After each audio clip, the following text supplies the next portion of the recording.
Congress party 60 సంవత్సరాల్లో చేయని అభివృద్ధి కేసీఆర్ ప్రభుత్వంలో జరిగింది. అది ప్రత్యక్షంగా తెలంగాణ ప్రజానీకము బీఆర్ఎస్ కార్యకర్తలు భాగస్వామ్యంతో ఆ అభివృద్ధి సాధ్యమైంది.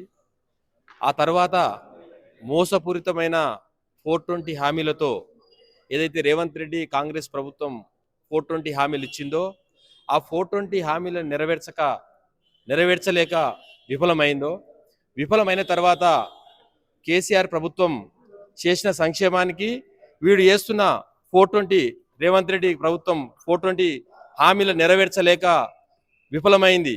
మన నియోజకవర్గంలో అంజయ్ యాదవ్ గారి నాయకత్వంలో గ్రామానికి రోడ్లు, ఇంటింటికి ప్రభుత్వ సంక్షేమం, కేసీఆర్ సంక్షేమం చేరింది కనుక రేపు రాబోయే ఎన్నికల్లో ఖచ్చితంగా కాంగ్రెస్ పార్టీ విఫలం కాక తప్పదు.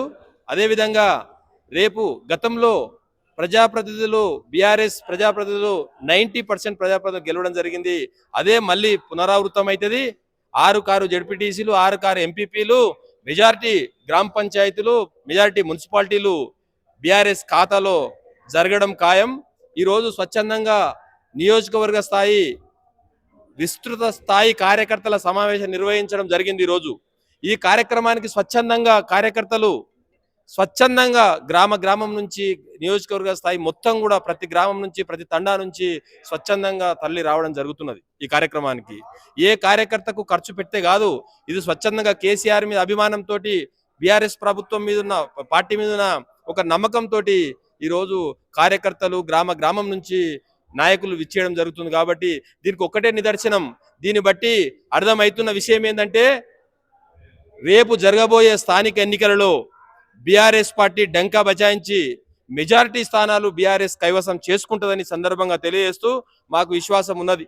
ఎట్టి పరిస్థితుల్లో కూడా మేము కాంగ్రెస్ పార్టీకి కానీ కాంగ్రెస్ ప్రభుత్వానికి కానీ ఎక్కడ భయపడేది లేదు. ఎందుకోసం అంటే గతంలో మేము చేసిన పనులే, మేము చేసిన అభివృద్ధిలే, మేము చేసిన స్కీమ్లే, మేము తీసుకొచ్చిన నిధులే ఈరోజు టెంకాయలు కొట్టుకుంటా కొబ్బరికాయలు కొట్టుకుంటా వాళ్ళ కాలవ్యాపన 2 ఏళ్ల సంది చేస్తున్నారు. అదంతా ప్రజలు గమనించారు కాబట్టి ఈ బీఆర్ఎస్ ప్రభుత్వంలోనే బీఆర్ఎస్ ప్రజాప్రతినిధులు ఉంటేనే ఈ సంక్షేమం జరుగుతుంది, అభివృద్ధి జరుగుతుందని ప్రజలు డిసైడ్ అయిపోయారు. కార్యకర్తలు దాన్ని అనుసంధానం చేసి వాళ్ళకి వివరించడం జరుగుతుంది.